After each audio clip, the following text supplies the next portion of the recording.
Zoology part 2 BSc third final year इकाई 4 प्रश्न 6 स्वास्थ्य एवं बायोटेक्नोलॉजी पर निबंध लिखिए।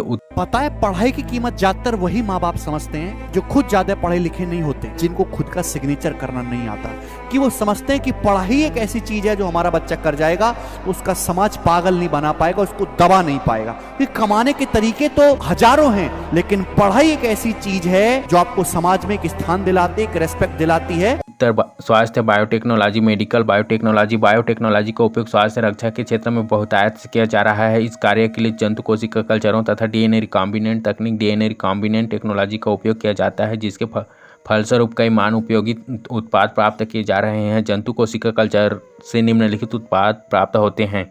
एक वायरस वैक्सीन इसके अंतर्गत हेपेटाइटिस, पोलियो, रेबीज एवं खुरपा जैसी बीमारियों से बचाव के टीके तैयार किए जाते हैं। दो कोशिकीय जैव रसायन सेलुलर बायोकेमिकल्स इसके अंतर्गत एंजियोजेनिक कारक बीटा एवं गामा इंटरफेरान एवं अल्फा इंटरफेरान तैयार किए जाते हैं। 3 प्रतिरक्षा नियामक जैव रसायन इम्यूनो रेगुलेटरी बायोकेमिकल्स इसमें इंटरल्यूकिन 2 का उत्पाद होता है। 4 एंजाइम्स कई तरह के एंजाइम का उत्पादन होता है। 5 हार्मोन्स इसमें ल्यूटिनाइजिंग हार्मोन्स, कोरियोनिक हार्मोन, वृद्धि हार्मोन एवं एंटीबॉडीज का सर्वाधिक उत्पादन किया जाता है। अपने आप को इतना भी सस्ता मत कीजिएगा कि 2 कौड़ी का इंसान खेल के चला जाए, ठीक है? तो आपका एटीट्यूड डिपेंड करना चाहिए सामने कौन है। रिकॉम्बिनेंट डीएनए टेक्नोलॉजी द्वारा कुछ निम्नलिखित महत्वपूर्ण उत्पाद प्राप्त किए जाते हैं। एक चिकित्सा के लिए उपयोग हो रहे उत्पाद: मानव वृद्धि हार्मोन उत्तक, प्लाज्मिनोजेन सक्रियक, एरिथ्रोएटिन एवं रुधिर स्कंदन कारक उत्पाद। 2 विकास की अंतिम अवस्थाओं में प्रतिथ्रॉम्बिन 7 रुधिर कारक, इंटरल्यूकिन 2, हेपेटाइटिस बी एवं इंटरफेरान का उत्पादन की तैयारी है।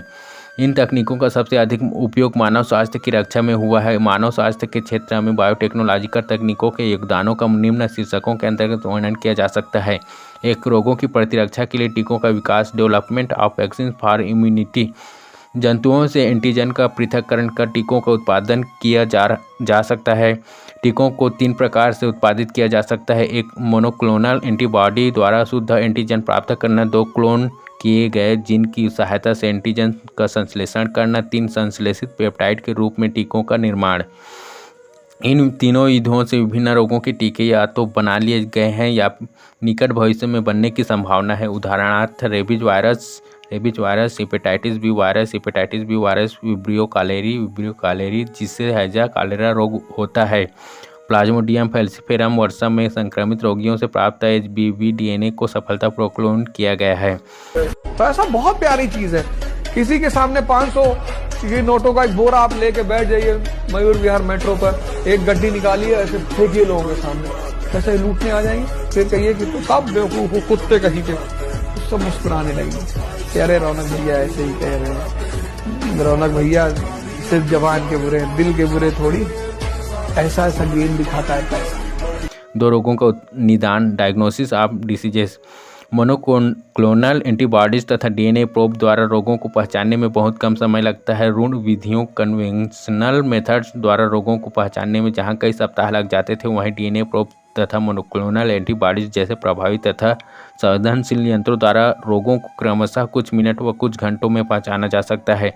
हेपेटाइटिस बी वायरस एवं मलेरिया रोगों के लिए डीएनए प्रोब बना लिए गए हैं। डीएनए एक ऐसे छोटे छोटे खंड होते हैं जो किसी भी जैविक या अजैविक यंत्र में किसी भी बाहरी डीएनए की उपस्थिति को ज्ञात कर लेते हैं। इनके द्वारा संक्रामक रोगों का निदान, भोज्य पदार्थों में संदूषित पदार्थ की पहचान आदि की जाती है। जिन लाइब्रेरियों से cDNA खंड को पृथक कर उनका प्रयोग डीएनए प्रोब की तरह किया जा सकता है। मलेरिया रोग के निदान के लिए डीएनए प्रोब ईस्टर रिसर्च केंद्र बेंगलोर में बना लिया गया है। कहावत है, लड़की हंसी तो फंसी, बहुत डेंजरस। लड़की हंसे लड़के को देखकर जाके लड़की का पैर छू कि माता जी हम नहीं है। 3 रोगों का उपचार, ट्रीटमेंट ऑफ डिसीजेस। जब प्रौद्योगिकी द्वारा व्यापारिक स्तर पर कई औषधियों का उत्पादन हो रहा है, जिसमें सोमेटोस्टेइन, इंसुलिन, मानव वृद्धि hormone, human growth hormone HGH तथा वायरसों के विरुद्ध इंटरफेरान प्रमुख हैं। यह प्रौद्योगिकी द्वारा इनका व्यापारिक स्तर पर निर्माण बहुत सस्ता पड़ता है। सबसे पहला हार्मोन सोमैटोस्टिन है, जिसे आनुवंशिक अभियांत्रिकी द्वारा संश्लेषित किया गया था। यह एक मस्तिष्क हार्मोन ब्रेन हार्मोन है जो हाइपोथैलेमस से उत्पन्न होता है और पिट्यूटरी ग्रंथि के प्रकार्य का नियमन करता है। यदि एचजीएच और इंसुलिन के स्राव को बाधित इनहिबिट करता है, अतः इनका उपयोग डायबिटीज के उपचार, पैंक्रियाटाइटिस के उपचार में किया जाता है। सबसे बड़ा खेल है ना, लोग कहते हैं मुझे दुनिया जीतनी, दुनिया नहीं जीतनी बेटा। सबसे पहले अगर आपको कुछ जीतना है तो अपना दिमाग जीतिए। जब भी आप कहते हो यार मुझे ये एग्जाम जीतना है, मुझे ये नौकरी जीतनी है, मुझे कंपटीशन जीतना है, जो भी व्यक्ति बोलता है ना कि मुझे दुनिया जीतनी है, उससे मैं यही कहूंगा सबसे पहले आप अपना दिमाग जीतिए।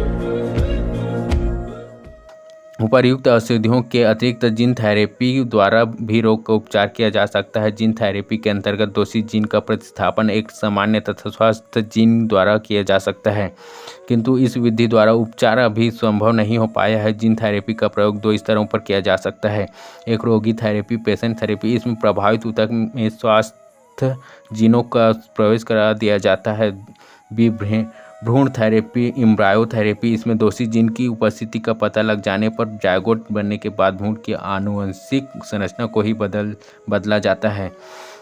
विकसित देशों में रोगी बच्चे के होने की संभावना यदि हो तो एंटीनेटल निदान, एंटीनेटल डायग्नोसिस द्वारा बीमारी की पहचान कर ली जाती है। जागरूक माँ बाप, पेरेंट्स बच्चे के जन्म से पहले आनुवंशिक परामर्श प्राप्त करते हैं। एंटीनेटल निदान करने के लिए हाइपोडर्मल सुई, हाइपोडर्मल नीडल की सहायता से कुछ एमनियोटिक फ्लूइड गर्भ से निकाला जाता है। इस द्रव में उपलब्ध भ्रूण फीटस की आप अपने आप से शीशे में जाके खुद से प्रॉमिस करो कि एक दिन ये लोग लाइन लगा के खड़े रहेंगे, आपके लिए ताली बजाते फिरेंगे और आप इनको एक झलक नहीं दिखाओगे अपनी। इस लेवल पे आप कॉन्फिडेंस रखो।